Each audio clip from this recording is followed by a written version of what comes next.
Всем привет! Вы на канале Польза.нет, меня зовут Саня, и здесь только подробные обзоры с целью сэкономить вам средства и, разумеется, подробные стримы. И сегодня я расскажу вам топ-10 смартфонов флагманов 2024 года. Сразу предупреждаю, что в конце 2024 года, если вы смотрите в декабре, скорее всего выйдет что-то еще на Snapdragon Gen 4. Но вполне возможно, стоить это будет точно не так, как, допустим, S24 Ultra. То, что яблоки выгрузят в октябре, будет стоить не так же, как iPhone 15 Pro Max. И как Huawei дропнулись, но больше они уже дропнутся вряд ли. Поэтому все эти смартфоны, которые вы увидите сегодня в топе, я покупал, обозревал. Это был в основном критичный взгляд. На любой из этих смартфонов есть минимум 3 обзора. Это польза, стрим и прожарка. 2-3, иногда 4 часа я гонял его при вас в онлайне, в стресс-тестах, в играх. Обзор одним кадром, где вы можете посмотреть, как на основной модуль смартфон может снимать в течение 15 минут непрерывно, плюс на основном канале основной обзор. В основных обзорах на любой из этих смартфонов самое главное — читайте комментарии, и после того, как вы для себя что-то выберете, обязательно идите в различные виды телеграм-каналов, либо форумов и оценивайте для себя уровень проблем и уровень их решения. Плюс заходите, не забывайте на Авито, смотрите ликвидность, потому что можно купить какой-нибудь вот такой аппарат, это Puro 70 Ultra, через 2 месяца будет стоить вместо 130 тысяч 70 с копейками в ритейле. И это будет неприятно. За 2 месяца на 50 тысяч никто не падает. В конце ролика я обязательно расскажу, почему кто на каком был месте.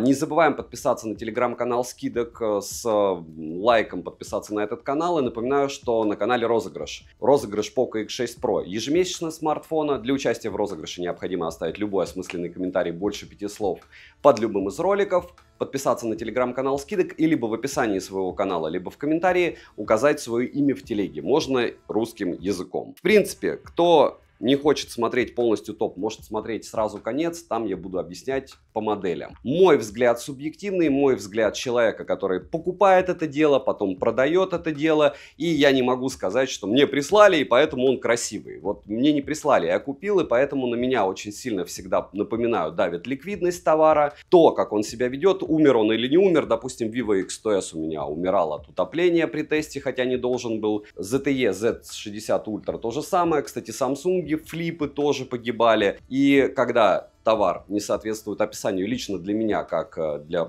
покупателя, у меня соответствующее к нему отношение. Вам будет это дело полезно. Обзоров на смартфоны в этом году было больше 80 штук. Смотрите на канале, оценивайте, решайте, приходите на стримы, приходите в телеги. Смотрим. Всем привет, вы на канале Польза.нет, и сегодня я представлю вам топ-10 флагманских смартфонов, по мне, достойных к покупке в 2024 году. И каждый из этих смартфонов, присутствующих в моем топе, имеет свои фишки и функции, которые позволили ему занять свое место в данном топе. Я их всех рекомендую. И это не только топовый процессор или топовая память, вспоминаем Huawei, или максимально большое количество мегапикселей камеры, которых мы видим очень много и в бюджетниках. Напоминаю, что на все смартфоны из данного топа традиционно есть минимум 3 отдельных обзора. Это обзор одним кадром, онлайн-тест и полноценный обзор на основном канале с распаковкой, результатами синтетических тестов, ответом на вопросы и огромным количеством фото и видеопримеров съемки в моей личной телеге, которую вы можете скачать. А также на лайв-канале, повторяюсь, есть обзоры одним кадром, и вы можете сравнить, как в одинаковых условиях с одинаковым лицом разные смартфоны снимают. Там почти их сотни уже. Переходим к обзору. Открывает сегодняшний топ на 10-м месте, вы не поверите, Huawei Puro 70 Ultra. Данный смарт попал в мой топ за отличное качество сборки и используемых материалов. Великолепное качество звука для Android смартфона, я бы сказал, лучшее высокое качество видеосъемки на телевик в сложных условиях, а также за защиту от влаги стандарта IP69, наличие К-порта для управления бытовой техникой, и в принципе это лучшее, что может нам сегодня представить Huawei после всех его санкций. Что у нас в комплекте? У нас сам смартфон, кабель Type-C, блок питания Supercharge на 100 Вт, притом интересно с 2 выходами, но вопрос, как вы кабельное хозяйство под это подберете. Краткое руководство пользователя, чехол и ключ для извлечения слота под 2 сим-карты. Весит смартфон 226 граммов. Тяжелый, стандартный флагман. Еще не забываем, что чехол будет. Поставляется смартфон в черной, зеленой и коричневой расцветке. Белая расцветка доступна только в китайской версии. У смартфона закругленные металлические грани, тыльную часть из искусственного искусственной кожи и дополнительный элемент дизайна рядом с блоком камер есть, на котором есть надпись X-Mage, и LED-вспышка. На корпусе расположена кнопка питания, качели регулировки громкости, разъем USB Type-C 3.1 Gen 1, и это круто, микрофоны и динамики. Звучание супер качественное, динамики очень громкие. Но небольшой перекос по громкости есть. Плюс в настройках нет предустановленных эквалайзеров и кастомного эквалайзера. Возможно, с прошивками они это дело уже поменяли или поменяют, но пока только так. У меня на руках сейчас Huawei Puro 70 Pro, и там ничего не появилось. Вибромотор тактильно приятный, но не настраиваемый. Huawei Puro 70 Ultra оснащен OLED LTPO экраном с диагональю 6,8 дюйма, разрешением 2844 на 1260 пикселей. Защитой Kunlun Glass, и эта защита, кстати, очень даже топовая. Адаптивной технологии обновления частоты экрана от 1 до 120 Гц LTPO, но 1 Гц я так и не увидел, хотя есть лайфхаки в интернете, как у народа это дело получалось. Поддержка технологии HDR Vivid и плотностью пикселей в 460 ppi. Напоминаю, что все-таки флагманы это 500 ppi+, хотя в этом топе будет очень много флагманов с плотностью пикселей ниже 500 ppi. Экран с закругленными краями, рамки не громадные, вырез под фронтальную камеру во внимание не бросается. Притом отмечу, фронталка, к сожалению, с банковскими приложениями не работает. То есть этого у них нету, в отличие от, допустим, Honor Magic 6 Pro. Яркость по моим замерам с включенной автоматической регулировкой яркости максимум 2600 люксов, шим затемнения 1440 Гц, частота дискретизации касания до 300 Гц. Тест на частоту дискретизации касания, как и тест отклика экрана на 10 касаний в пределах нормы. Полноценный Always On дисплей на борту. Разблокировать экран можно при помощи сканера отпечатков пальцев под экраном, распознаванием лиц и стандартными способами разблокировки. Сканер отпечатков пальцев работает не супер. Максимум можно завести 5 разных отпечатков пальцев. Опять же, это моя маленькая история с этим смартфоном. У кого-то сканер работает хорошо. Распознавание лиц срабатывает корректно и быстро. Внести биометрические данные можно только до 2 лиц. А также можно добавить данные в другом образе, к примеру, в очках. Здесь самое интересное. Процессор High Silicon Kirin 9010 с техпроцессом 7 нанометров и 12 ядрами. Можете написать, кто помнит, у Snapdragon 3 восьмерки 3,5 года назад какой был техпроцессор? Вроде 5 нанометров, или я ошибаюсь? Напоминаю, чем меньше, тем лучше. Максимальная частота у него 2,3 ГГц, графический процессор Maleon 910, а нейронный процессор DaVinci. Оперативная память LPDDR5 на 16 ГБ, внутренняя память UFS 3.1 на 512 ГБ и 1 ТБ. Интерфейс EMUI на базе Android 12 версии. Напоминаю, что сейчас скоро выйдет 15, у большинства смартфонов 14, но в основном продавцы Huawei, либо те, кто работают на Huawei, будут вам рассказывать, что Android 12 версии лучше, чем 13 и 14. Обновления безопасности никому не нужны. В общем, это их история. Я считаю, что не просто так дорабатывают операционные системы, но вот так. Лучше они ничего поставить не смогли. Как многие говорят, Huawei не на Android. Он на Android, просто они это не афишируют, потому что Android старый. Русский язык на борту, полноценных Google сервисов нет. Они эмулируются. Приложения от Google могут работать через microG без эмулятора, но, увы, скорее всего, вы намучаетесь с ними, как и я. Смотрите, пожалуйста, стримы. Не все так просто. Если вы собираетесь пользоваться смартфоном, а не только показывать его в обзоре, то вполне возможно у вас будут проблемы. 99,9 в периоде. Смартфон поддерживает управление жестами, различные вспомогательные функции, интерактивные темы и не только. По связи имеется поддержка Wi-Fi 6 серии и 4G сети со всеми бэндами. Датчик приближения работает корректно. Bluetooth, разумеется, старой версии 5.2, уже везде 5.4 ставят. Список аудиокодеков достаточно. NFC-модуль в наличии, поддерживается режим чтения и записи, режим эмуляции карт, а также оплата с помощью сим-карты, но только через слот SIM1 или HCE. Puro 70 Ultra использует следующие спутниковые системы: GPS от GPS, GLONASS, Beidou, Galileo, QZSS и Navic. GPS точность 4 метра, притом очень часто он с Яндекс.Картами не дружит, и читайте обязательно форумы, потому что с GPS, как говорят в Huawei, это не у них беда, а у тех, кто программное обеспечение пишет. Если вы собираетесь использовать какие-то навигаторы, вполне возможно, они у вас не будут работать не потому, что Huawei плохой, а потому что плохо у этих навигационных систем с оптимизацией под Huawei. Повторяюсь, обязательно читайте форуму перед покупкой. Емкость аккумулятора 5200 мАч.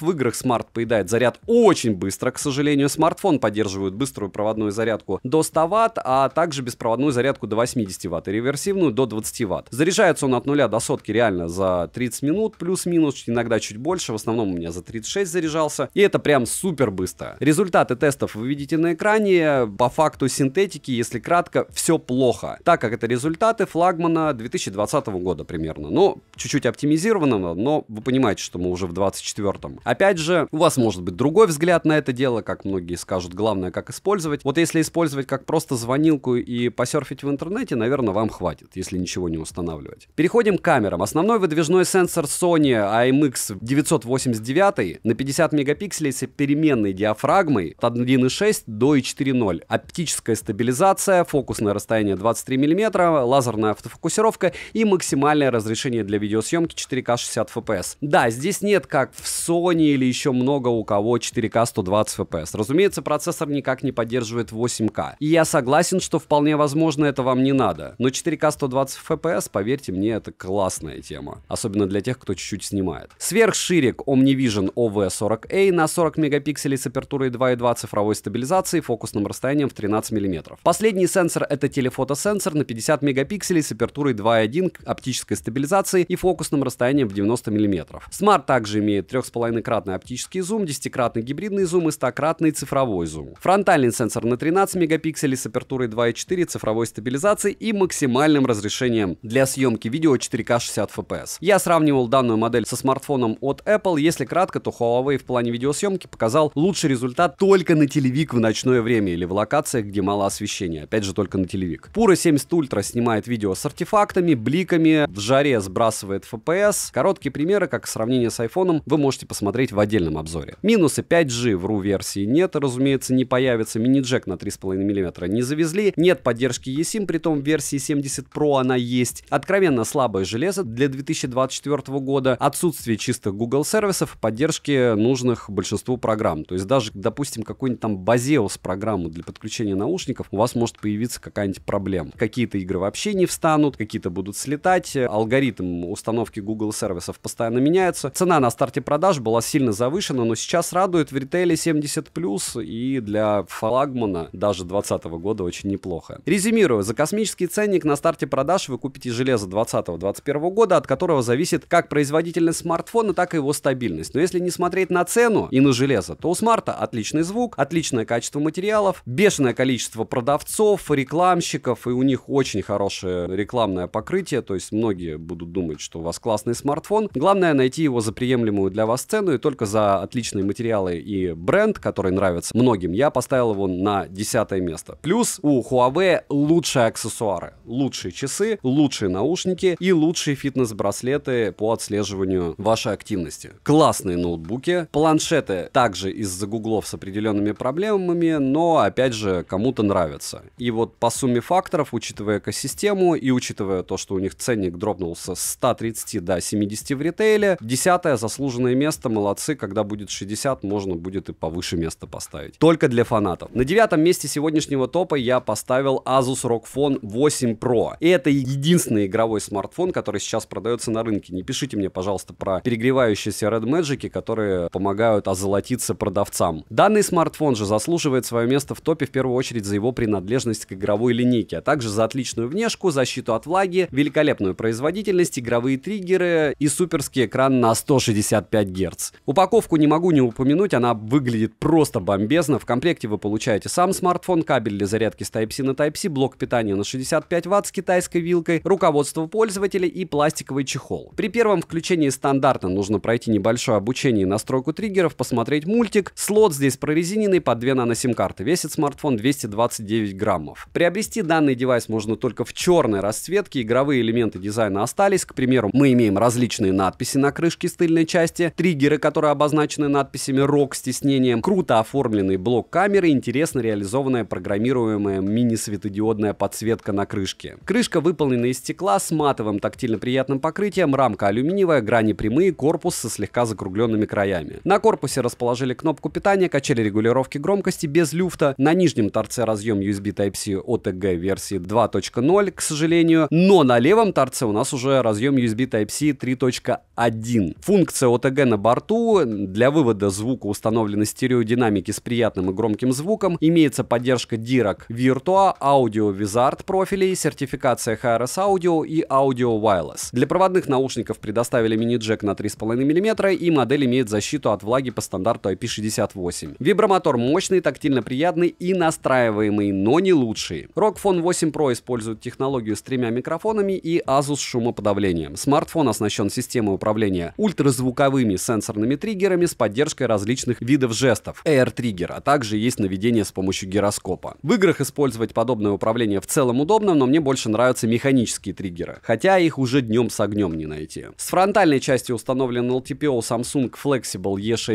AMOLED дисплей на 6,78 дюйма с разрешением 2400 на 1080 пикселей Full HD+, и частотой обновления экрана от 1 до 120 Гц, но максимальная частота поддерживается до 165 Гц. Дисплей покрыт стеклом Corning Gorilla Glass Victus 2 версии, экран плоский и рамки не громадные. Цветовой охват 107% DCI-P3, 145% sRGB и 103% NTSC. Имеется поддержка HDR10+, плотность пикселей скромная в 388 ppi, пиковая яркость 2500 нит по заявлению производителя. По моим же замерам экран выдает в пике 2000 люксов. Тест на частоту дискретизации касания выдал хороший результат, и в играх экран показал себя отлично. Мультитач на борту, экран спокойно откликается на 10 касаний одновременно. DC-Dimming в наличии, показатели шима выше 30% не поднимаются. Технология Always On Display в 1 Гц в наличии и AOT полноценный. Разблокировать экран можно при помощи сканера отпечатков пальцев, внедренного под экран распознаванием лиц и стандартными способами разблокировки. Распознавание лица же срабатывает стабильно быстро даже под углом. Сканер отпечатков пальцев работает корректно и очень быстро. Процессор здесь Qualcomm Snapdragon 8 Gen 3, графический процессор Adreno 750. За охлаждение здесь отвечает у нас теплопроводник Rapid Cool Conductor и система охлаждения GameCool. Напоминаю, что у них есть родной кулер с триггерами, и он очень классный. Оперативная память LPDDR5X на 16 ГБ, внутренняя память быстрая UFS 4.0 на 512 ГБ. Также есть версия Edition с OZU на 24 ГБ и PZU на 1 ТБ. Интерфейс ROG UI на базе Android 14 версии. У меня на руках была глобальная версия, но есть еще Tencent версия. Это китайская версия, перешита чаще всего на глобалку. Ее нужно будет вручную обновлять. Там тоже никаких проблем нету. Я это на стриме показывал на примере ROG Phone 8, обзор на который тоже был на канале. По связи имеется поддержка Wi-Fi 7 серии, 5G сетей, 4G сетей и ниже. Для 4G все бенды на борту. Во время звонков датчик приближения не подводил, мобильную связь смартфон ловит отлично, и по Wi-Fi связь стабильная. Список поддерживаемых Bluetooth кодеков вы видите на экране. Bluetooth версии 5.3, NFC модуль в наличии, Nearpay встает без проблем, GPS-тест в городских условиях показывает точность 3 метра. Емкость аккумулятора 5500 мАч, в PC-марке он выдал результат в 5 часов 29 минут на 100% яркости и при 165 Гц экрана. В Work Performance отличные 22 тысячи баллов, но напоминаю, что у него есть обходная зарядка, просто подключаете ее и все, и аккумулятор не деградирует, и играете вы по полной программе сколько хотите. Smart также поддерживает быструю зарядку на 65 Вт, а также обходную зарядку и беспроводную зарядку до 15 Вт. Заряжается он от 0 до сотки в среднем за 1 час. Для оптимизации игрового процесса есть такие функции технологии, как X-Sense версии 2.0 для автоматизации нескольких моментов в играх, к примеру, сбор предметов, X-Capture для обнаружения лучших моментов в игре и записи их, фоновый режим для игры не только, там прям море всего, разбираться будете не один день. Результаты тестов, если кратко, показали хорошие результаты, при том, что, повторяюсь, что этот смартфон можно настраивать, вы просто будете очень-очень долго и упорно под каждую игрушку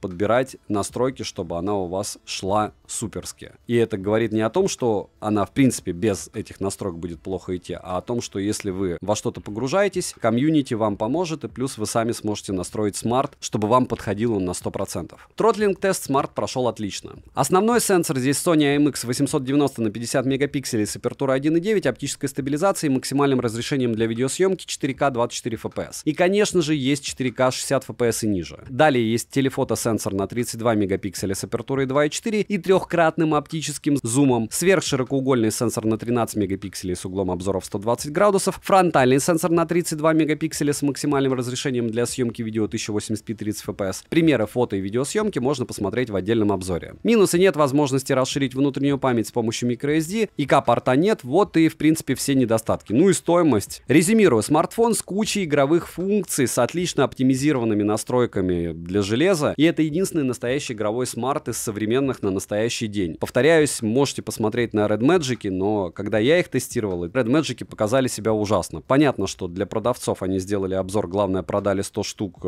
100 человек разочаровалось, ну и ладно, они получили свои там несколько миллионов плюсом. Но для пользователей, поверьте мне, король голый, Red Magic рассматривать для игры очень не стоит. Опять же, это мой субъективный взгляд. У вас может быть взгляд другой, на Red Magic у меня тоже был обзор на канале. Любителям игр я рекомендую именно именно этот смартфон, либо любой из Asus'ов. До этого еще были Black Shark, но, к сожалению, они загнулись. На 8-м месте моего топа красуется Honor Magic 6 Pro. Да, это именно тот смартфон, который DxOMark поставил на первое место по фронтальной камере, когда у него на фронталке было 4К 30 FPS. Вот все, что нужно знать про объективность DxOMark, правда? Этот смарт попал в мой топ за отличное качество фотографий, правда, вы будете делать их сотнями, чтобы получить действительно достойный результат. К сожалению, сразу суперски ничего не получится. Ну, традиционно для флагманских смартфонов у него есть защита от влаги по стандарту IP68, все бенды, Google сервисы даже в китайской версии смарта, реальный LTPO дисплей, который показывает в простой 1 Гц. Смартфон неплохой, он достоин места в топе. Переходим дальше, в принципе, к его характеристикам. В комплекте вы получаете сам смарт с наклеенной защитной пленкой, обыкновенный силиконовый чехол, краткое руководство, кабель с USB-A на Type-C, блок питания на 100 Вт и ключ для извлечения слота под 2 нано-сим-карты. Весит смартфон без чехла 225 граммов. Данная модель получила золотые награды от DxOMark в 2024 году за звучание, аккумулятор, дисплей. В продаже есть белая, черная, синяя, зеленая и фиолетовая расцветка данной модели. Рама алюминиевая, а тыльная часть данной расцветки как будто из эко-кожи. На корпусе расположена кнопка питания, качели регулировки громкости, разъем USB Type-C OTG версии 3.1, за что отдельный плюс, как и за наличие ИК-порта. Далее есть микрофоны и стереодинамики с поддержкой звуковых эффектов DTS X Ultra. Звук не такой топовый, как в Huawei, но неплохой. Для Bluetooth аудио устройств список аудиокодеков скромный, установлен Bluetooth чип предпоследней версии 5.3, вибромотор приятный, но почти не настраиваемый. Смарт оснащен OLED Full View LTPO дисплеем на 6,8 дюйма с разрешением 2800 на 1280 пикселей, закругленными краями, защитой Honor Nano Crystal Shield, плотностью пикселей в 453 ppi, частотой обновления экрана от 1 до 120 Гц, наш любимый LTPO, поддержка HDR10+, Dolby Vision и HDR Vivid.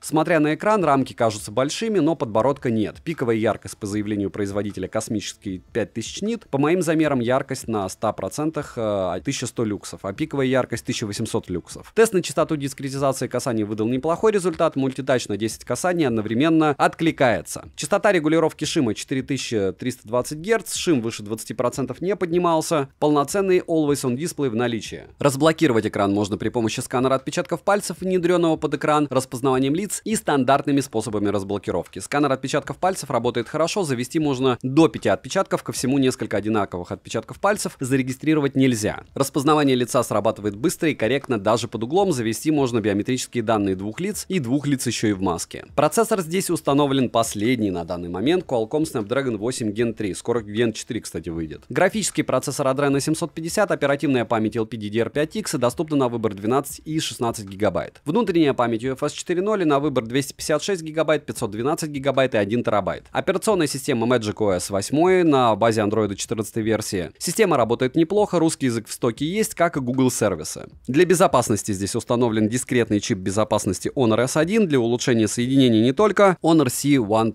Имеется поддержка высокоскоростного Wi-Fi 7 серии, поддержка 5G сетей, 4G сетей и ниже, а в глобальной версии есть поддержка eSIM. Для 4G все бенды на борту, датчик приближения не подводил и связь смарт ловил отличненько. NFC поддерживается, можете устанавливать свой любимый MRP и оплачивать покупки NFC модулем. GPS-G-тест показывает точность стандартную для Qualcomm в 3 метра, емкость аккумулятора 5600 мАч, в PC-марке он выдал 9 часов 35 минут. Также есть встроенный чип E1 Power Enhanced и система управления питанием Honor. Смарт поддерживает быструю проводную зарядку до 80 Вт и беспроводную зарядку до 66 Вт. Заряжается от 0 до сотки за 42 минуты, но время зарядки всегда меняется. Результаты в тестах смарт показал не самые лучшие, посмотрите отдельный обзор по ссылке в описании. Рядовой такой флагман, но неплохой. Основной динамический сенсор Falcon OmniVision OVH9000 на 50 мегапикселей с апертурой от 1,4 до 2,0. Оптическая стабилизация, лазерная автофокусировка и разрешением для видеосъемки 4К 60 FPS. Сверхширик S5KG-N1 на 50 мегапикселей с углом обзора в 122 градуса, апертурой 2.2 и макросъемкой. Телеобъектив с перископом Samsung ISOCELL HP3 на 180 мегапикселей с апертурой 2.6, 2,5-кратным оптическим зумом, 100-кратным цифровым зумом и оптической стабилизацией. С фронтальной части мы имеем основной сенсор на 50 мегапикселей с апертурой 2.0, углом обзора в 90 градусов, автофокусировкой и 3D датчиком глубины. Максимальное разрешение для съемки видео у фронтального сенсора 4К 30 FPS. 60 FPS нет. Фронталка с роллинг-шаттером, качество видеосъемки на фронтальную камеру оставляет желать лучшего, она снимает шумами даже в дневное время суток. Переключение Переключение между камерами с тыльной части не плавное, во время видеосъемки нельзя переключиться с основного сенсора на фронталку. За примерами зайдете в отдельный обзор, как всегда. Минусы: нет 8К для основного сенсора, нет мини-джека, нет возможности расширить память, вставив microSD, проблемы при установке различных программ, но не всегда, опять же, это в китайской версии, в глобальной не будет такого. Ненастраиваемый вибро, перекос по звуку, смарт сбрасывает яркость лично у меня. Там еще много мелких недостатков, зайдите в полноценный обзор, чтобы оценить. А вообще очень советую по поводу Honor зайти в любой магазин сетевой, взять в руки Honor и взять в руки Huawei и понять, что для вас, что лучше по дизайну и всему остальному, и почему такая большая разница. Согласитесь, Huawei очень часто кажется более интересным в плане материалов, хотя делают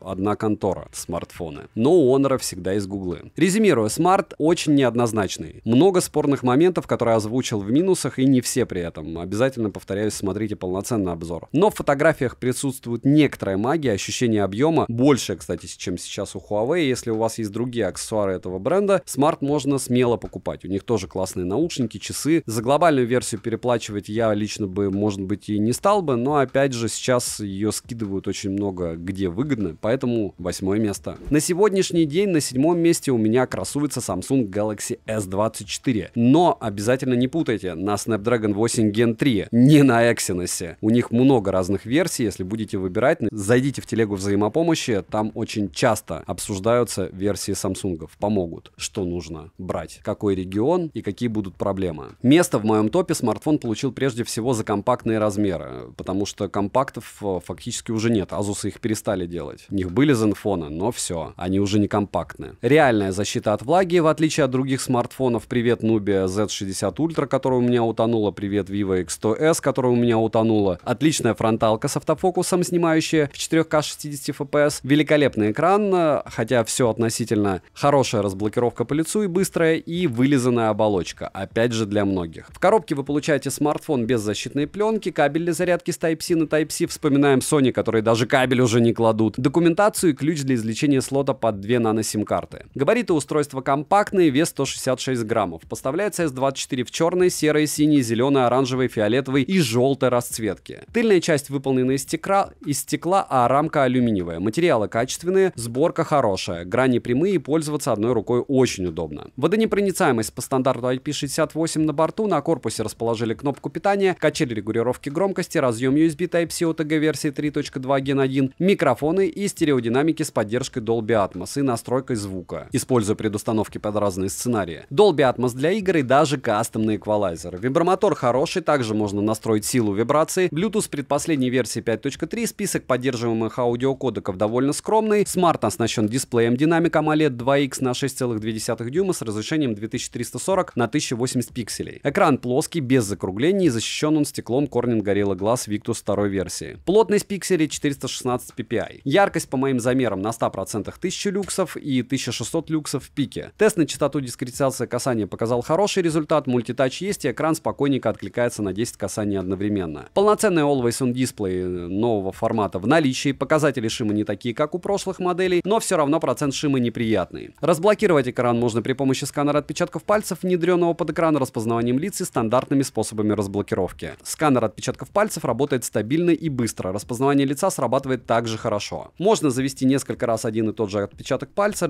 зарегистрировать биометрические данные можно только одного лица. Процессор на данный момент последний, но скоро 8 Gen 4 выйдет, напоминаю. Графический процессор Adreno. Графический процессор с стандартным обвесом Adreno 750, оперативка LPDDR5X на 8 ГБ, внутренняя память UFS 4.0 только на 256 или 512 ГБ. А для версии на 128 ГБ тип памяти здесь UFS 3.1, и это плохо. Интерфейс One UI версии 6.1 на базе Android 14 версии. Smart поддерживает функцию Samsung DeX, Android Auto, SmartThings, Smart Switch, технологии Galaxy AI и не только. По связи имеется поддержка высокоскоростного Wi-Fi 6E серии, eSIM, поддержка 5G сетей, 4G сетей со всеми бендами, связь Smart ловит хорошо и датчик приближения не подводил. Запись разговоров в стоке отсутствует, естественно. Для бесконтактной оплаты есть встроенный NFC-модуль. GPS же тест показывает точность 3 метра, и он отрабатывает лучше, чем GPS в S24 на Samsung с Exynos 2420. Емкость аккумулятора 4000 мАч.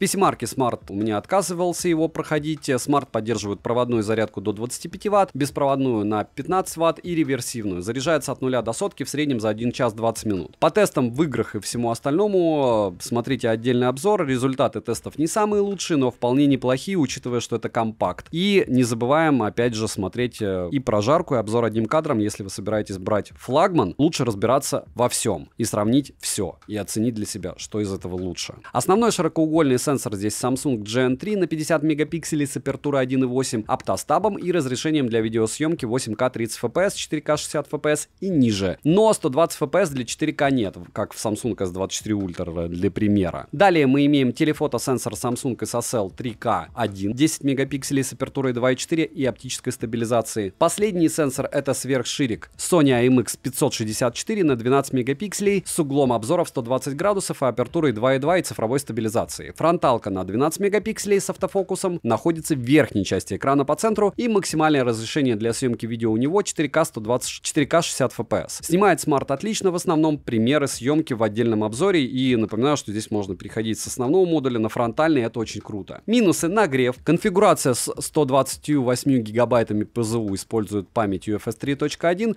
скромный комплект поставки и шиму экрана. Резюмируя, компактных смартов с флагманским железом сейчас почти нет. И даже несмотря на скромную батарею и минусы, которые я только что озвучил, у него практически нет альтернатив среди Android смартфонов. Только вот следующее место и все. Или iPhone 15 Pro. Напоминаю, что вообще, если вы видите смартфон в топе, значит, я считаю его очень классным. На шестом месте моего топа красуется Xiaomi 14 Global. Данный смарт попал в мой топ 10 флагманов благодаря относительно компактным размерам, хорошим камерам, как основной, так и фронталки с поддержкой 4К 60 FPS, водонепроницаемости по стандарту IP68, которую он пережил. То есть я его тестировал, топил, он вышел. Поддержка Android Auto, настоящего LTPO, а также у смарта отличная яркость экрана и хорошая производительность. Плюс они очень часто сбрасывают ценники на распродажах на глобалке, и это радует. В комплекте вы найдете сам смартфон с защитной пленкой, ключ для извлечения слота под 2 нано-сим-карты, плюс поддержку eSIM. Краткое руководство пользователя, неплохой силиконовый чехол, кабель с USB-A на USB-C и блок питания на 90 Вт. Весит смартфон без чехла 196 граммов. Xiaomi 14 доступен в черной, белой и зеленой расцветке. Тыльная часть выполнена из стекла, а рамка металлическая. Собран смартфон отлично, материалы топовые и тактильно приятные, но корпус марки. На корпусе расположили кнопку питания, качели регулировки громкости, разъем USB Type-C OTG версии 3.2 Gen 1, 4 микрофона и стереодинамики с сертификацией HiRes Audio и Audio Wireless, а также поддержкой Dolby Atmos. Динамики громкие, но разговорный динамик слегка тише, и есть небольшое ощущение от того, что здесь не полноценное стерео, а полуторное. Звучание качественное, но на 100% громкости ощущается вибрация на крышке. Вибромотор тактильно приятный и настраиваемый, но я встречал более мощные вибромоторы. И капорт стандартный для Xiaomi в наличии, только его расположили в блоке камер, правда. Смарт оснащен OLED C8 LTPO дисплеем на 6,38 дюйма с разрешением 2760 на 1200 пикселей. Ко всему можно настроить частоту для каждого приложения отдельно. Смарт поддерживает такие технологии, как Dolby Vision, HDR10+, HLG, полноценный Always On Display и DC-Dimming. Показатели шима слегка выше среднего. Рамки у экрана не громадные, плотность пикселей неплохая в 460 ppi. Пиковая яркость по заявлению производителя в режиме HDR 3000 нит, по моим замерам максимальная яркость 1100 люксов, а пиковая яркость 1900 люксов. Автоматическая регулировка яркости отрабатывает быстро и корректно. Тест на частоту дискретизации касания вы видите на экране, проблем с сенсорным откликом я не встречал. Мультитач на 10 касаний есть, разблокировать экран можно при помощи сканера отпечатков пальцев, внедренного в экран, распознаванием лица и стандартными способами разблокировки. Сканер отпечатков пальцев работает неплохо, распознавание лица срабатывает отлично. Завести можно от 1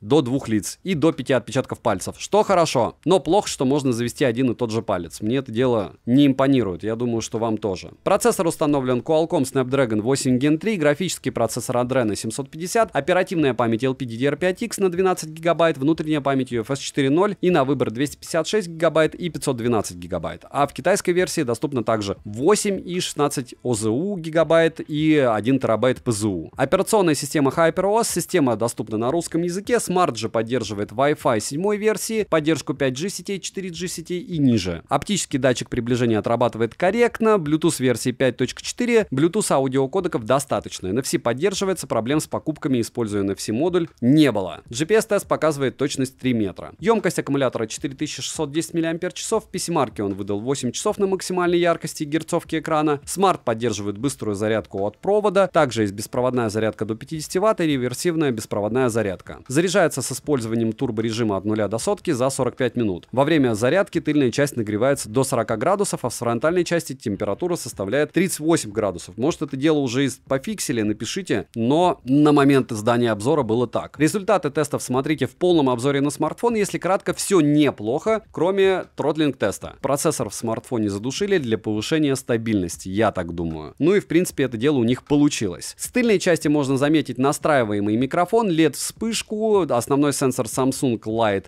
Hunt 900 на 50 мегапикселей с оптической стабилизацией, апертура 1.6, лазерной автофокусировкой и разрешением для видеозаписи 8К 24 FPS, 4К 60 FPS и ниже. Сверхширик на 50 мегапикселей с углом обзора 115 градусов и апертурой 2.2, но без автофокуса. Телеобъектив Samsung S5 KG N1 на 50 мегапикселей с фокусным расстоянием в 75 мм, оптическая стабилизация, апертурой 2.0. Фронтальный сенсор на 32 мегапикселя находится в верхней части экрана по центру, максимальное разрешение для съемки видео у него 4К с 60 FPS. Все неплохо, если кратко. Примеры работы камер вы можете увидеть сами знаете где. По ссылке в описании уже к этому топу. Минусы: шим не радует, нет автофокусировки на сверхширокоугольном сенсоре, очень сильно царапается блок камер, нет мини-джека, стерео неполноценное, ну и, конечно же, цена не во время распродаж. Его надо ловить. Резюмируя, Smart однозначно не супер игровой, хотя под игры его можно тоже настроить. По габаритам он близок к Samsung S24, процессоры они не супер оптимизировали, а банально придушили. Плюс у меня блок камер пришел за 3 дня в такое состояние, что получается у них еще иногда покрытие не супер. Я бы старался ловить глобальную версию в районе 50, но не в районе 70 тысяч рублей. Либо можно рассматривать китайскую, хотя лучше все-таки ловить Global. Фанатам Xiaomi я его рекомендую однозначно. На 5-м месте сегодняшнего топа я поставил OnePlus 12 глобальный. Smart занял 5-е место из-за отличной сборки, топового вибра. Я его топил, он не погиб, несмотря на защиту всего IP65, то есть топить его нельзя. И у Smart реальный LTPO от 1 Гц, отличная плотность пикселей, великолепная яркость экрана, хотя экран водопад, и я это не особо люблю. Плюс оболочка. Кислород рулит, и я правда люблю OnePlus. По мне, это самый сбалансированный флагман из всех, что сейчас есть на рынке, и его реально всегда выгодно приобрести. В комплекте вы получаете краткое руководство, наклейку, сам смартфон с наклеенной защитной пленкой, фирменный кабель зарядки с USB-A на Type-C и ключ для извлечения прорезиненного слота под 2 нано-сим-карты. Чехла нет, как и нет блока питания. Габариты смартфона 164 на 76 на 9,3 мм без блока камера, вес 219 граммов. На официальном сайте OnePlus 12 Global он доступен в зеленой и черной расцветке. Эргономика смартфона неплохая, в руке лежит смарт комфортно, пользоваться одной рукой возможно, но не всегда удобно. В черной расцветке тыльная часть имеет soft-touch покрытие, а в зеленой расцветке принт мрамора. Собран смартфон отлично, тыльная часть выполнена из стекла, а рамки алюминиевые. На корпусе расположили кнопку питания, качели регулировки громкости, разъем USB Type-C OTG версии 3.2 Gen 1, механические переключатели режимов звука, что стандартно для флагманов от OnePlus, 2 микрофона и динамики с поддержкой Dolby Atmos и функция пространственного звука. Плюс в настройках можно выбрать профиль сценария или профиль среды. Звук я бы не назвал супер топовым, но он хороший, а вот вибромотор просто отличный, лучший. Он имеет поддержку технологии OHaptics и возможность настройки. И K-порт, кстати, в наличии тоже. Smart оснащен 10-битным AMOLED Pro XDR LTPO дисплеем на 6,82 дюйма с разрешением 2168 на 1440 пикселей. Плотность пикселей в 510 ppi. Вот она, флагманская плотность. Закругленные края, небольшие рамки и защита Corning Gorilla Glass Victus второй версии. Частота обновления экрана динамическая от 1 до 120 Гц. Тест на частоту дискретизации касания выдал средний результат. Мультитач на борту, и на 10 касаний экран откликается неплохо и довольно быстро. Имеется поддержка Dolby Vision, HLG, HDR Vivid и HDR, а цветовой охват 100% DCI-P3. Максимальная яркость 1600 нит, а локальная пиковая яркость 4,5 1500 нит. По моим замерам экран выдает максимально 1200 люксов, а в пике 1800 люксов. Автоматическая регулировка яркости на борту, и работает она корректно. Полноценный настраиваемый Always On дисплей в наличии, а показатели шума выше 15% не поднимаются. Разблокировать экран можно при помощи сканера отпечатков пальцев, внедренного в экран, и распознаванием лиц и стандартными способами разблокировки. Сканер отпечатков пальцев отрабатывает довольно быстро и хорошо, и завести можно до 5 отпечатков пальцев. Ко всему, один и тот же отпечаток завести нельзя. Распознавание лиц срабатывает корректно и быстро даже под углом, но внести биометрические данные можно только одного лица. Процессор здесь установлен Qualcomm Snapdragon 8 Gen 3, графический процессор стандартный Adreno 750, оперативная память LPDDR5X и доступна на выбор 12 или 16 гигабайт. Внутренняя память UFS 4.0 на выбор 256 гигабайт или 512 гигабайт. Интерфейс Oxygen OS 14 на базе Android 14 версии, имеется поддержка Wi-Fi 7 серии, 5G сетей, 4G сетей и ниже. Для 4G Band 7 и 20 в наличии. Также есть поддержка eSIM, функции VoLTE и VoWi-Fi. Датчик приближения отрабатывает без нареканий, Bluetooth чип установлен в версии 5.4.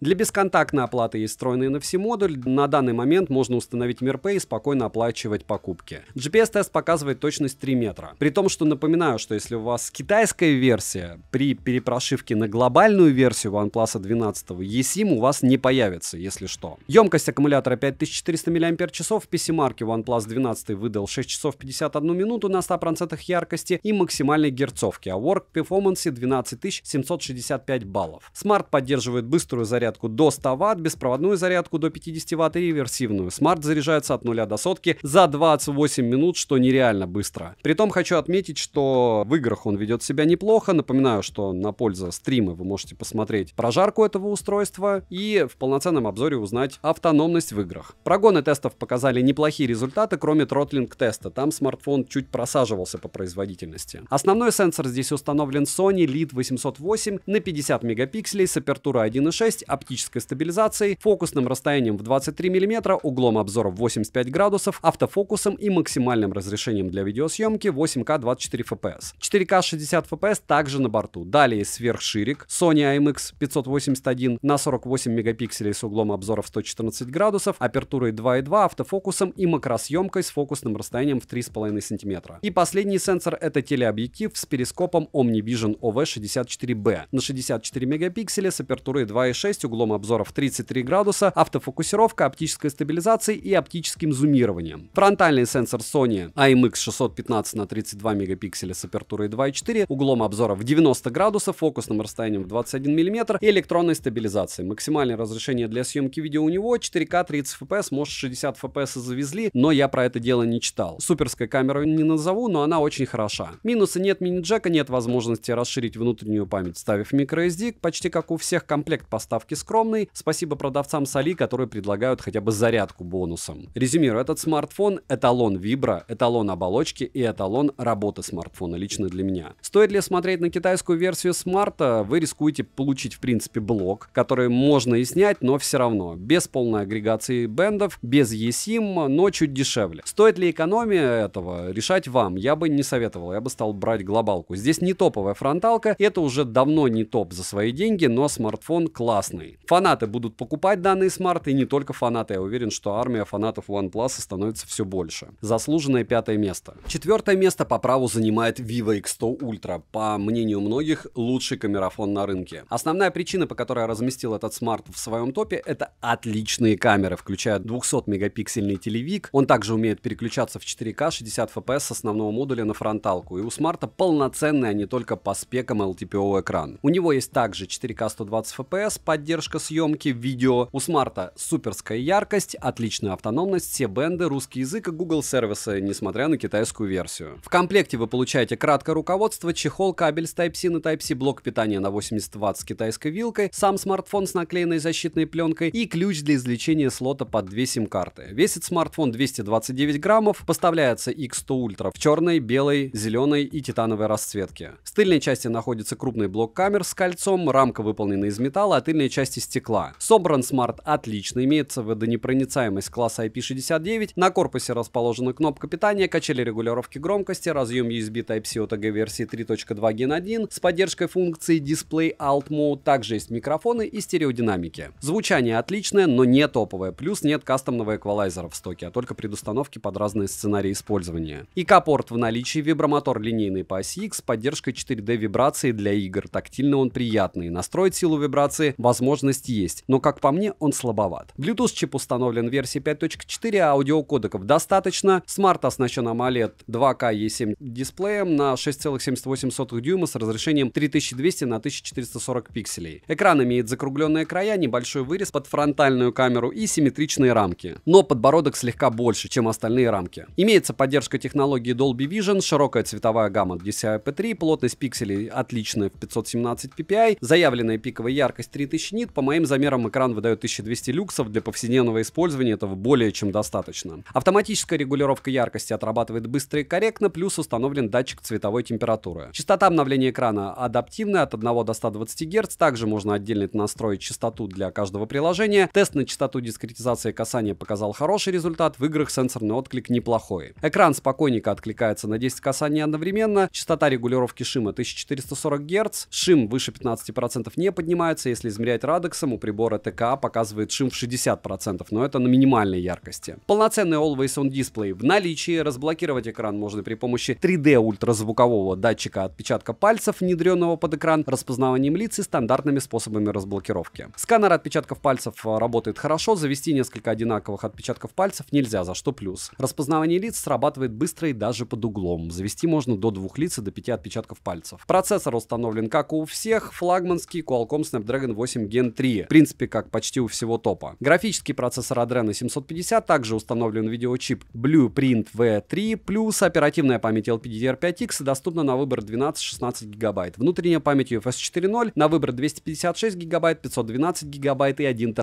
Операционная система Origin OS 4 на базе Android 14 версии. По связи имеется поддержка высокоскоростного Wi-Fi 7 серии, поддержка 5G сетей с технологией Dual 5G. Для 4G все бенды на борту. Связь смарт ловит отлично, звучание во время разговора хорошее. Микрофоны, как и датчик приближения, не подводили. NFC в наличии, можно установить MirPay и оплачивать покупки NFC модулем. GPS-тест показывает точность 3 метра. Запись разговора без уведомления собеседника о начале записи в наличии. Емкость аккумулятора 5500 мАч. В PC-марке он выдал 10 часов 9 минут на максимальной яркости и максимальном разрешении экрана. А Work Performance скромные 12106 баллов. Смарт поддерживает быструю зарядку до 80 Вт, беспроводную зарядку до 30 Вт и реверсивную. Заряжается за 44 минуты у меня от 0 до сотки. И что по автономности и всему остальному, смотрите в полноценном обзоре. Он довольно живучий. Синтетические тесты Смарт прошел в целом неплохо. В отдельном обзоре есть все результаты. В принципе, очень даже достойно. Переходим дальше к камерам. Основной блок камер с тыльной части состоит из 3 сенсоров и тройной LED вспышки. Над камерами работали Vivo совместно с Zeiss. Блок камер покрыт стеклом Zeiss T. Основной сенсор LIT 900 на 50 мегапикселей с апертурой 1.8, лазерная автофокусировка, оптической стабилизацией и разрешением для видеосъемки 8К 30 FPS, 4К 120 FPS, 4К 60 FPS и ниже. Сверхширик Sony LIT 600 на 50 мегапикселей с апертурой 2.2, цифровой стабилизацией и углом обзора в 116 градусов. Последний сенсор — это телефотосенсор Samsung SSL HP9 на 200 мегапикселей с апертурой 2.7, фокусным расстоянием 85 мм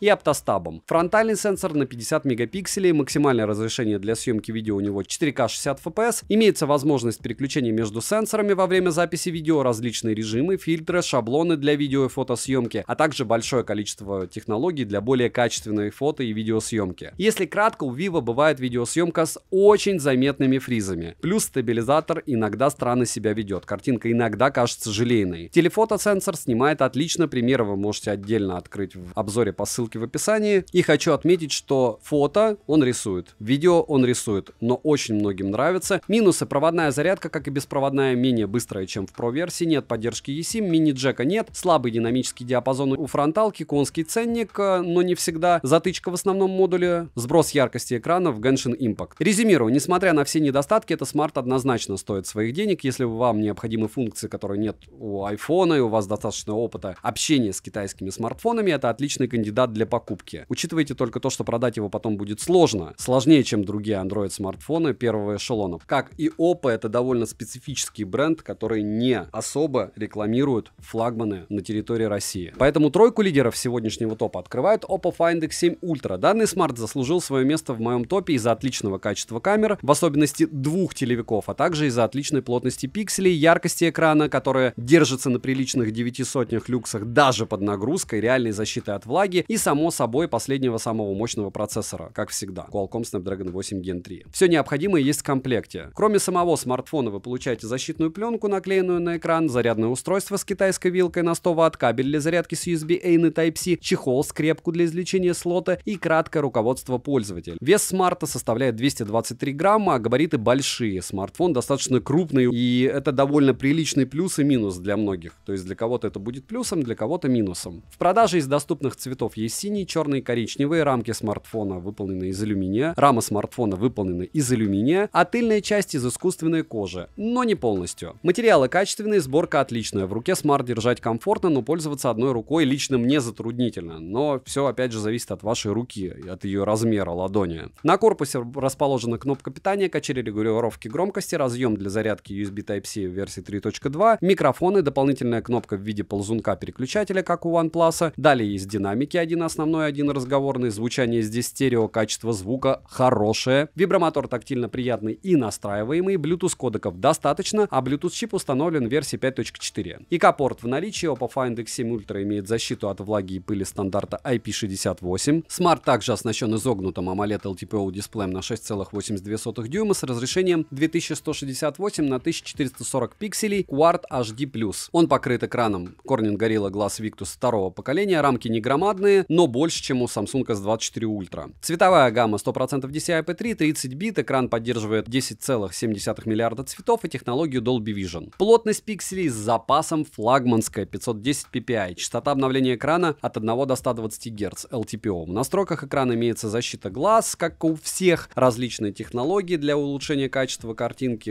разные функции. Пиковая яркость заявлена целых 4500 нит. Опять же, на квадратике каком-то в режиме HDR, белом. По моим тестам экран максимально выдал 1800 люксов. Яркости достаточно, по моему мнению, при прямом попадании света на экран с включенной автояркостью. Текст на экране прочитать невозможно, особых проблем с использованием смартфона на солнце нету. Автоматическая регулировка яркости под разное освещение подстраивается быстро, плюс есть датчик цветовой температуры. Тач на 240 Гц максимум, а по умолчанию 125 Гц. Результат теста на частоту дискретизации касания довольно неплохой. Процент шума удовлетворительный, глаза от экрана не устают. Разумеется, есть полноценный Always On дисплей, мультитач на 10 касаний в наличии, разблокировать экран можно при помощи сканера отпечатков пальцев, распознаванием лиц и стандартными способами разблокировки. Сканер отпечатков пальцев работает без промахов и довольно быстро. Зарегистрировать один и тот же отпечаток пальца нельзя. Распознавание лица срабатывает быстро даже под углом. Внести биометрические данные можно только одного лица. Процессор установлен Qualcomm Snapdragon 8 Gen 3, графический процессор Adreno 750, интерфейс ColorOS 14 на базе Android 14 версии. Оперативная память LPDDR5X доступна на выбор 12 или 16 гигабайт. Внутренняя память UFS 4.0 и на выбор 256 или 512 гигабайт. Жаль, что нет версии с 1 терабайтом внутренней памяти. Имеется поддержка Wi-Fi 7 серии, поддержка 5G сети, что не для всех актуально. Для 4G есть Band 3, 7 и 20, за что огромный плюс. Связь смарт ловит хорошо, к звучанию во время разговора у меня претензий не было. Микрофоны отрабатывают отлично, как и датчик приближения. NFC смартфон, разумеется, поддерживает. Устанавливаем MirPay и оплачиваем бесконтактно все покупки. GPS-тест показывает стандартные 3 метра для Qualcomm по точности. Запись телефонных разговоров без уведомления о начале записи собеседника в китайской версии есть, стандартно для китайских смартфонов. Также смарт поддерживает VoLTE и VoWi-Fi. Емкость аккумулятора 5000 мАч. В PC-марке в тесте на автономность смарт выдал 5 часов 7 минут, что мало, но вот в использовании расход заряда оптимизирован неплохо, так как за 40 минут игры в PUBG на максимальных настройках ушло всего 14%, а нагрев был около 39%. Смарт поддерживает быструю зарядку до 100 Вт, беспроводную зарядку до 50 Вт, а также реверсивную зарядку до 10 Вт. Заряжается за 27 минут на 100% от родного блока питания на 100 Вт, очень быстро по мне. Результаты тестов кратко хорошие. Основной блок камер с тыльной части состоит из 4 сенсоров. Настройка камер была осуществлена совместно с Hasselblad, что уже стандартное явление. Основной сенсор Sony LEED 900 на 50 мегапикселей с лазерной автофокусировкой, оптической стабилизацией, апертура 1.6, апертурой f1.8 и максимальным разрешением для видеосъемки 4К 60 FPS. Далее есть телефотосенсор с перископом Sony IMX 858 на 50 мегапикселей с апертурой 4.3, скромненько. Автофокусировка, оптической стабилизацией, 5,9-кратным оптическим зумом, считайте 6-кратным, и 120-кратным цифровым зумом. Есть еще телефотосенсор Sony IMX 890 с перископом 50 мегапикселей с автофокусировкой, оптической стабилизацией и почти трехкратным оптическим зумом. Последний сенсор — это ультраширик Sony Lead 600 на 50 мегапикселей с автофокусом, фронтальный сенсор на 32 мегапикселя с автофокусом, максимальное разрешение у фронталки 4К 60 FPS. В стоковой камере есть просто бешеное количество фильтров, функций. Камеры великолепно показали себя на практике, плюс за хорошую работу с балансом белого, кроме ультраширокоугольного сенсора, приятной и натуральной цветопередачей, детальностью, примеры в отдельном обзоре, как говорится, как всегда. Но помним, что Vivo и Oppo — это один концерн BBK, и здесь плюс-минус те же тапки, только в профиле. Минусы: маленький аккумулятор, для ультраширика плохо настроен баланс белого, есть приложение, которое не удалить, есть проблемы с уведомлениями, их надо настраивать, нет мини-джека и нет Android Auto. Опять же, это в китайской версии, может, глобалку найдете. Резюмирую, Smart умеет очень многое, и фото для основного модуля он снимает бомбические. Это максимально универсальный и крутой Android смартфон, но не забывайте при рассмотрении данного смартфона к покупке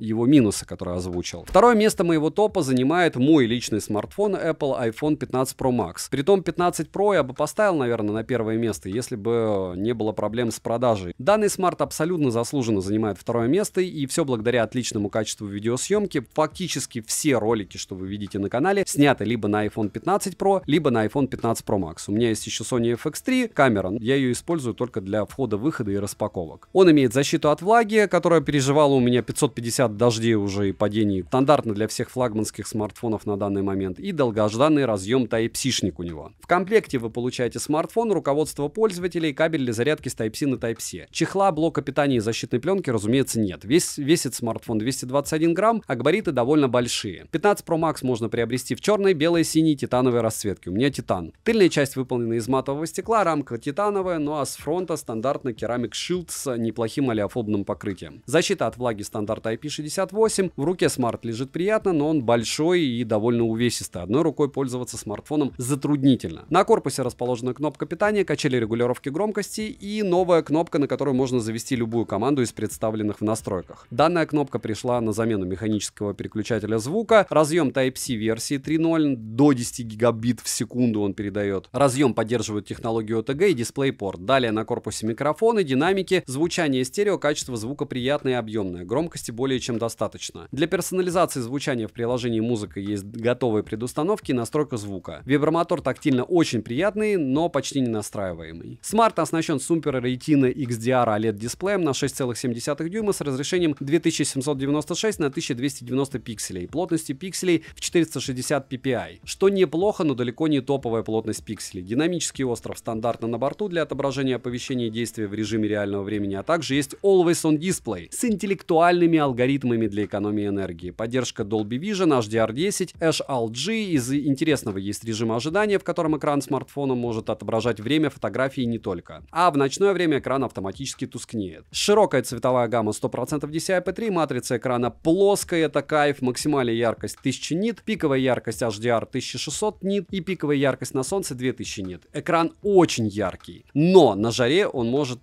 тач отваливаться, это факт. Используйте технологии адаптивной частоты обновления экрана до 120 Гц, шим выше 40% не поднимается, показатели шима я бы назвал средними. В мультитаче все плохо, экран откликается только на 5 касаний одновременно. Разблокировать экран можно при помощи Face ID, и да, хотя проблема установить банковские приложения, но зато у вас Face ID потом их открывают, в отличие от большинства смартфонов в этом топе. Срабатывает данная система отлично, но зарегистрировать биометрические данные можно только одного лица, плюс можно еще зарегистрировать лицо в маске. По поводу процессора, установлен здесь бионический чип A17 Pro с техпроцессом 3 нанометра, 6 ядрами. Вспоминаем Huawei с 7 нанометрами, да? Вы же понимаете, что разница в 4. Максимальная частота у него 3,7 ГГц. Смартфон имеет новый 6-ядерный графический процессор и новый 16-ядерный нейронный движок. Интерфейс iOS 17 версии был на старте продаж, сейчас уже 18. Оперативная память 8 ГБ, внутренняя память на выбор 256 ГБ, 512 ГБ и 1 ТБ. Имеется поддержка высокоскоростного Wi-Fi 6E версии, VoLTE, VO Wi-Fi, поддержка eSIM, 5G сетей и ниже. 4G сетей, 7 и 20 бенд на борту. Можно завести 2 активные eSIM и хранить 8 или более eSIM внутри. Связь смартфон ловит хорошо, звучание при звонках отличное, микрофоны отрабатывают хорошо и датчик приближения за время использования меня не подводил. Bluetooth версии 5.3 NFC поддерживается, высокочастотный двухдиапазонный GPS с поддержкой GPS, GLONASS, Galileo, QZSS, Beidou и Navic отрабатывает супер, я им постоянно пользуюсь на байке. Из датчиков на борту лидарный сканер, Face ID, барометр, гироскоп, акселерометр, датчик приближения и двойные датчики внешней освещенности. Емкость аккумулятора 4442 мАч.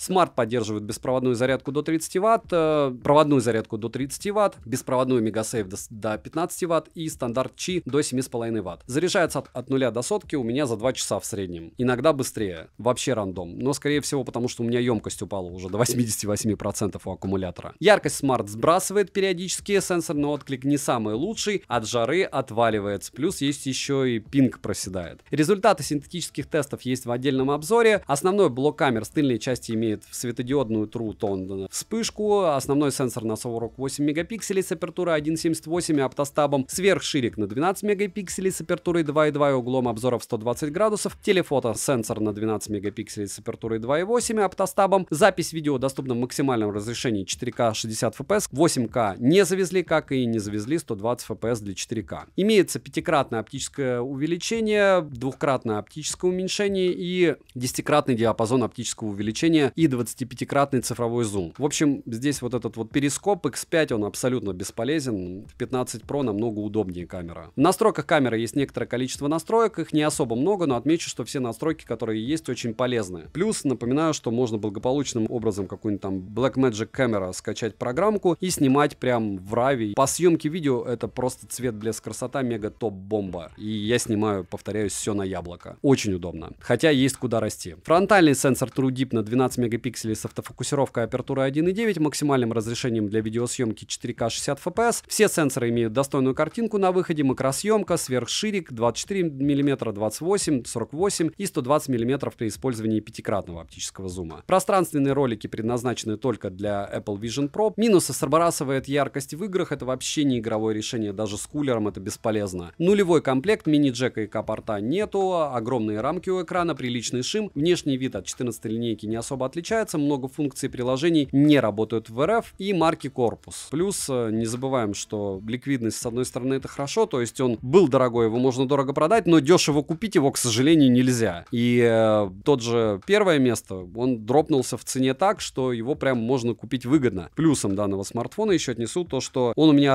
раз 50 падал на асфальт, ношу я его без чехла, и он не погиб. Ни один смартфон у меня такой не переживал никогда. Резюмирую, при рассмотрении данного смартфона к покупке вы должны учитывать множество факторов, которые я озвучил в минусах. В том числе, кстати, аксессуары дешевые вы под него не купите. Все, что вы купите дешевое, не яблочное, под Apple, будет плохим. Версии с различным количеством сим-карт также необходимо брать в расчет. Это китайские версии и подобное. Несмотря на рекламируемую космическую мощность последнего процессора, он сбрасывает яркость и в играх в нули. При этом у смарта самый лучший автофокус при видеосъемке, вообще лучшая видеосъемка. У него отлично реализована функция киноэффект. Почти все снимают на него всякие шорты именно на яблоке. Функция зума у него тоже хороша. И производство видеоконтента он однозначный лидер. Заслуженно второе место. Но первое место сегодняшнего топа, по мне, однозначно это Samsung S24 Ultra. Притом я еще раз сделаю на него обзор в скором времени. Да, он не особо отличается от S23 Ultra и S22 Ultra. Но учитывая, что вы получаете за его ценник, это пушка. Ни один производитель первого эшелона не дает такую фишку, как стилус, а он здесь есть. Также у смарта есть LTPO экран на 120 Гц, корпус из титана, отличная плотность пикселей, отличная яркость экрана на солнце и поддержка ИИ функции. В комплекте вы получаете смарт без наклеенной защитной пленки, кабель для зарядки с Type-C на Type-C, документацию и ключ для извлечения слота под 2 нано-сим-карты. Габариты устройства довольно приличные. Я бы даже сказал, он огромный, притом вес его 235 граммов, не каждому пойдет. Поставляется данный девайс в желтой, черной, серой, фиолетовой расцветке. Тыльная часть смарта выполнена из стекла с матовым покрытием, рамка титановая. S24 Ultra теперь прямой экран, а не водопад, за что от меня отдельно огромнейший плюс. Собран смарт отлично. Смарт имеет водонепроницаемость по стандарту IP68. На корпусе расположили кнопку питания, качели регулировки громкости на одном из торцов, микрофоны, динамики, слот под нано-сим-карты и разъем Type-C OTG версии 3.2 Gen 1. Смарт поддерживает функцию Samsung DeX, Android Auto, SmartThings, Smart Switch и так далее. Смарт построен на удобной операционной системе One UI версии 6.1 на базе Android 14 версии. Интересных фишек с персонализацией интерфейса и удобным использованием большое, огромное просто количество. Есть поддержка различных технологий нововведений с использованием искусственного интеллекта, хотя это все по большому счету маркетинг. Для персонализации звучания на борту есть предустановки под разные сценарии использования, Dolby Atmos для игр и даже кастомный эквалайзер. Динамики громкие, качество звука отличное. Но в яблочных смартах звучание более объемное и насыщенное. а еще лучше в Huawei-вских смартфонах, особенно в Puro 70 Ultra. Список поддерживаемых аудиокодеков довольно скромный, Bluetooth версии 5.3, силу вибромотора настроить можно и вибрация тактильно приятная. Samsung S24 Ultra имеет встроенное электронное перо, S Pen стандартно для старших моделей в линейке, использует его удобно, не скажу, что я им постоянно пользовался, но в целом его наличие не лишнее. Перо оснащено некоторым количеством различных жестов для управления, да и в целом это не просто обыкновенный стилус для того, чтобы можно было удобнее пользоваться смартфоном, а именно устройство, которое поддерживает даже управление умной бытовой техникой. Smart оснащен дисплеем Dynamic AMOLED 2X на 6,8 дюйма с разрешением 3120 на 1440 пикселей, с защитой Corning Gorilla Armor, плотность пикселей 505 ppi, пиковая яркость 2600 нит, но по моим замерам экран выдает 1700 люксов в пике. Частота обновления экрана адаптивная от 1 до 120 Гц, но в простой экран показывает 24 Гц. Тест на частоту дискретизации касаний выдал хороший результат, мультитач на 10 касаний есть. Полноценный Always On дисплей нового формата в наличии, шим поднимается до 30%, разблокировать экран можно при помощи сканера отпечатков пальцев, внедренного под экран, распознаванием лиц и стандартными способами разблокировки. Сканер отпечатков пальцев работает при этом стабильно и быстро, но можно завести несколько раз один и тот же отпечаток пальца, а максимально можно завести всего 4 отпечатка. Распознавание лица срабатывает хорошо, зарегистрировать биометрические данные можно двух лиц, либо одного лица в разных условиях. Установлен здесь процессор Qualcomm Snapdragon 8 Gen 3 и графический процессор Adreno 750, все как у всех. Оперативная память LPDDR5X на 12 гигабайт, внутренняя память UFS 4.0 на 256 гигабайт, 512 гигабайт и 1 терабайт на выбор. По связи имеется поддержка высокоскоростного Wi-Fi 7 серии, поддержка 5G сетей, 4G сетей и ниже. Также есть поддержка eSIM, для 4G есть Band 7, 20 и 3, разумеется. Связь смартфон ловит хорошо, датчик приближения не подводил, запись разговоров в стоке отсутствует, но в отдельных регионах она есть. Найдете, если захотите. NFC-модуль в наличии, Samsung Pay работает не во всех регионах, но вы знаете, что делать. MirPay устанавливаете и все. GPS-тест показывает точность 3 метра, что стандартно для Qualcomm. Емкость аккумулятора 5000 мАч. В PC-марке выдал он отличный результат 8 часов 3 минуты, учитывая размер его экрана при максимальной герцовке, разрешении и максимальной яркости. Smart поддерживает проводную зарядку до 45 Вт, беспроводную зарядку до 15 Вт и реверсивную. Заряжается от 0 до сотки в среднем за 1 час 10 минут. Результаты синтетических тестов неплохие, но не лучшие из протестированных мной смартфонов. В принципе, они стали чуть-чуть лучше, поэтому, скорее всего, будет обновленный обзор на этот смартфон. Основной сенсор Samsung ISOCELL HP2 на 200 мегапикселей с апертурой 1.7, двукратным зумом оптического качества с активацией технологии Adaptive Pixel, оптической стабилизацией, разрешением для видеосъемки 8К 30 FPS, 4К 120 FPS и ниже, но 4К 120 FPS для телевика нет. Далее мы имеем телефотосенсор Sony IMX854 на 50 мегапикселей с апертурой 3.4, оптическая стабилизация, 5-кратным оптическим зумом и 10-кратным зумом оптического качества и телефотосенсор на 10 мегапикселей с апертурой 2.4 с 3-кратным оптическим зумом. Сверхширик Sony IMX564 на 12 мегапикселей с углом обзора в 120 градусов и апертурой 2.2. Автофокус Dual Pixel, фронтальный сенсор на 12 мегапикселей с автофокусом находится в верхней части экрана по центру и максимальное разрешение для съемки видео у него 4К 60 FPS. Smart использует такие технологии как Pro Visual, Space Zoom для ночной съемки, Super HDR и не только. Отмечу, что камеры действительно достойные. Минусы: поддержка зарядки всего на 45 Вт, скромный комплект поставки, шум у экрана и цена бывает до такой степени супер адекватная, что она прям радует. Это я отнесу к плюсам, поэтому он и на первом месте, потому что его реально приобрести выгодно очень часто. Резюмируя, за совсем адекватный ценник вы получаете смарт с довольно посредственной яркостью экрана, камерами, которые не отличаются от прошлой модели, все еще приличным шимом, с не самыми лучшими возможностями по фото и очень сложно настраиваемой оболочкой, но когда вы поймете, как она работает, вам она понравится. Оболочка классная, но настолько многоуровневая, что можно сломать голову. Поддержка и фишек давно есть в пикселях, и не только, есть в отдельных программах, и там она работает чаще лучше, чем встроенные в данной смарт-опции. Если вам не критичен плоский экран, как по мне, можно спокойно остаться на предыдущих версиях 22 или 23. Но перо S Pen, если оно вам нужно, есть только у этого смартфона, и оно действительно классное. И такое количество суперских опций вкупе с плоским экраном, нереально крутыми аксессуарами и пером позволило смарту занять заслуженное первое место сегодняшнего топа. И не пишите мне про брак, все бывает, так сказать. У новых самсунгов, у фолдов вы считали, что что-то там отваливается, но я считаю, что это антипиар еще и конкурентов. Резюмировать довольно просто, я бы хотел, как всегда. В первую очередь, никогда не покупайте то, чего вам не надо. Во вторую, вы всегда экономите средства, если что-то не приобретаете, не рефлексируете, если вы выбираете по полгода смартфон. Это хорошо.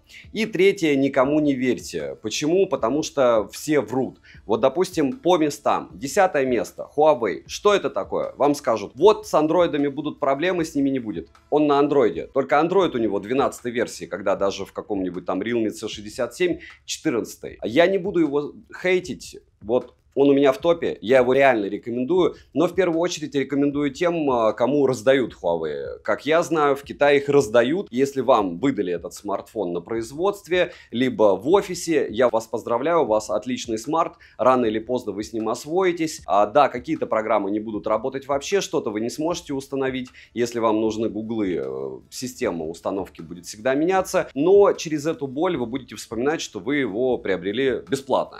Если вы его приобрели супер дешево, в ритейле периодически их выкидывают за 70 тысяч, он также вас безумно может радовать, потому что сосед его купил за 130, пусть даже с часами, если он в лутобоксе выиграл, как у них они были. И в целом мне безумно нравится его звук. Они, в принципе, за 5 лет и не поменялись. Что у них фотографии были рисованы с рисованным объемом, так и осталось. Что у них были проблемы с автофокусом, так и осталось, но это моя история. Как я сейчас не могу никакие игрушки, которые мне нужны сюда установить, так и осталось. С Google сервисами 60-й серии. И в принципе в районе 65 тысяч, если вы хотите и вы фанат Huawei, и вот вам хочется разбираться с этим, а форумы там чистят, кстати, постоянно. То есть, когда вы придете и напишите, что у вас проблемы, допустим, с GPS, у него сейчас проблема с Яндекс.Навигацией, а вам будут писать: это их проблемы, это проблемы Яндекса, они не допилили ПО под это дело. И таких моментов просто тулиард. Смотрите туда. Всем, кому хочется доказать, что он самый умный, и вот у него самый крутой флагман, который больше всего пиарят, а это факт, у них самая сильная рекламная кампания в России, у них минимальные продажи в Китае, но их зато раздают. Поэтому заслуженное 10-е место. На 9-м месте заслуженно ROG Phone 8 Pro. Не 8, а 8 Pro, потому что круче ничего нет для игр в принципе. Если вы умеете и разбираетесь в игровой сфере, если вы умеете делиться настройками, там даже ядра можно подстраивать, притом все, и делиться под каждую игру с друзьями. В общем, если вы мобильный геймер, любой Asus, не обязательно 8 Pro, это ваше все. И альтернатив нету. Повторяюсь, Red Magic по моим тестам просто ужасные. Это красивая оболочка за очень большие деньги для того, чтобы вам продать что-то за супер дорого и сделать на этом очень много денег. У них это дело получается сделать. Это ZTE. Asus лучше или хуже, чем ZTE, решать вам. А если говорить про 9-е место, заслуженный, единственный игровой на данный момент смартфон на рынке, не считая ROG Phone 8, то есть только Asus выпускают, Black Shark, напоминаю, уже перестали их выпускать, это Xiaomi-шки. На 8-м месте Honor Magic 6 Pro, и чтобы понять, насколько он ликвиден, зайдите на Авито. Там очень много страниц глобальной версии. Посмотрите на скидочных сайтах, я тоже размещаю часто, какие на него скидки. Скидки нереальные. Смартфон за те деньги, за которые его продают, отличный. Но мне не нравится дизайн, мне не нравится, как его собирают. Мне не нравится, что они занесли DxOMark очень много денег и обманули всех по поводу фронталки. Когда там было 4К 30 FPS, DxOMark ставила их на первое место. Это очень некрасиво с их стороны, но Honor специально делают чуть-чуть хуже какими-то моментами, чем Huawei, для того, чтобы этот Huawei можно было продать. Все равно контора, как мы прекрасно понимаем, одна. Плюс в нашем сознании флагман от Honor, согласитесь, это такое себе. Когда ты понимаешь флагман от Samsung, даже флагман от, не знаю, Xiaomi или Huawei и флагман от Honor. Возможно, у кого-то в голове по-другому, и это хорошо, если у вас по-другому. Они делают классные смартфоны, их сейчас можно купить реально дешево. На 7-м месте безапелляционно Samsung S24. Почему? Потому что это компакт, компактов на рынке в принципе нету, потому что яблоки перестали выпускать давным-давно миньки, Asus не выпустили свой Zenfone в минимальном исполнении, у них этот ультра, такой же, как ROG Phone 8 Pro, и по большому счету, если вам нужен маленький смарт, у вас остается только яблоко, Samsung и Xiaomi. И то, Xiaomi, он более пузатый и габаритный. Плюс, разумеется, SAMS только на Snapdragon. Разбирайтесь с регионом, приходите в мою личную телегу, либо в телегу взаимопомощи. Пользуйтесь поиском, там мы очень часто и много всего обсуждали, какие регионы надо брать, где какие проблемы. На 6-м месте Xiaomi 14 Global. Global реально приобрести, на него минимальное падение цены. Если мы берем ультра какие-нибудь от Xiaomi 14 Pro, 14 Ultra, 13 Ultra, на них постоянно кто-то скидывает ценник. Мне, допустим, пришлось Xiaomi 14 Ultra Ultra продать на 30 с лишним тысяч дешевле, чем я его купил, а купил я его дешево. Никто не продавал. Ликвидность у флагманов подобного бренда Xiaomi, к сожалению, по моему жизненному опыту, а продавал я начиная с 10-го Xiaomi, сейчас напишут, ты как продавец рассуждаешь, но это факт. То есть эти флагманы не особо все жалуют, на них не особо падают ценники, но Xiaomi 14 супер удачный смарт, и среди компактов он получается у меня фактически-то и на первом месте. Если вы его купили, он крутой, да, там нужно отключать рекламу, да, там есть какие-то особенности, но он прям молодец. Поэтому 6-е место безапелляционно. Все тесты прошел. Классный он. На 5-м месте моего топа OnePlus 12. Почему не выше? Потому что у него не суперские камеры, потому что у него нет суперской защиты от влаги, у него нет каких-то супер фишек. Но OnePlus One Love и объективно это самый сбалансированный флагман, который вообще не теряет в ценнике фактически. Единственное, мне очень не нравится, почему он еще так низко в топе, в моем личном. Потому что китайские смартфоны от OnePlus, так же как от некоторых BBK-евских девайсов, они, к сожалению, довольно часто подвержены блокировке.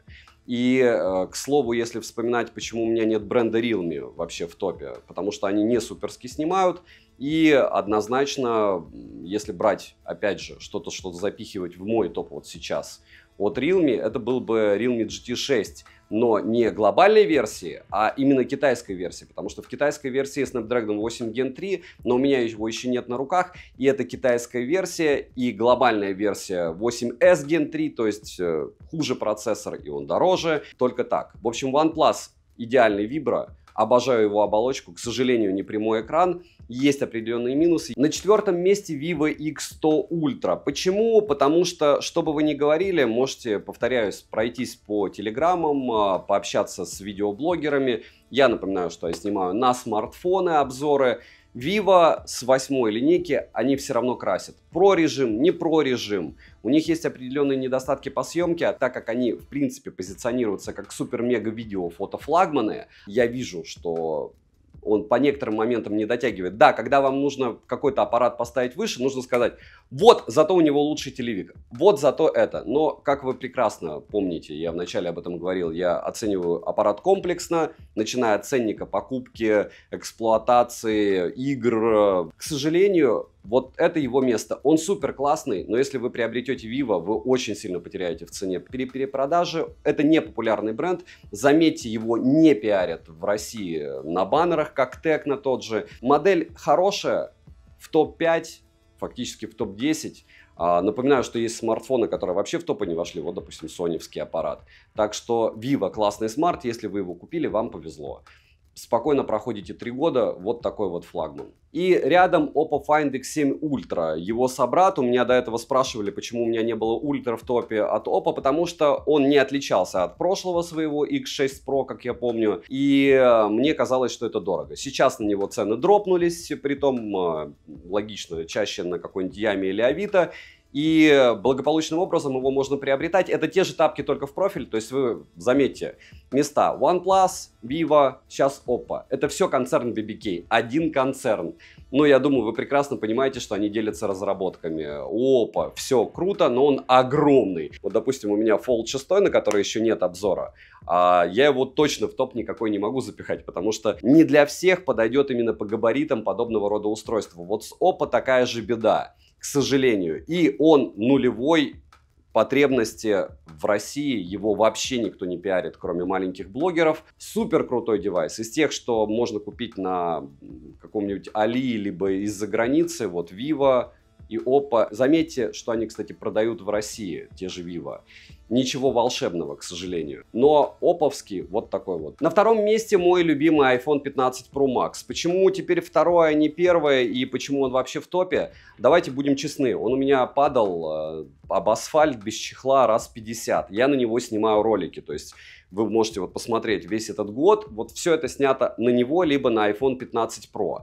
Почему он не на 1-м месте? Две причины. Первая — это телевик. X5 абсолютно бесполезен. iPhone 15 Pro я сюда запихивать не стал, потому что, считайте, вот он тоже здесь на втором месте. И ликвидность. Это и плюс, и минус. То есть, когда я его покупал год назад, он стоил примерно так же, как сейчас. И если первое место, цена дропнулась, и он просто топ за свои деньги, на данный момент, по моему субъективному мнению, здесь послезавтра выйдет iPhone 16 Pro Max, реально через месяц, он будет практически такого же ценника. Type-C-шник, все удобно, тач периодически, да, отваливается, он также перегревается, он также, к сожалению, не идеален.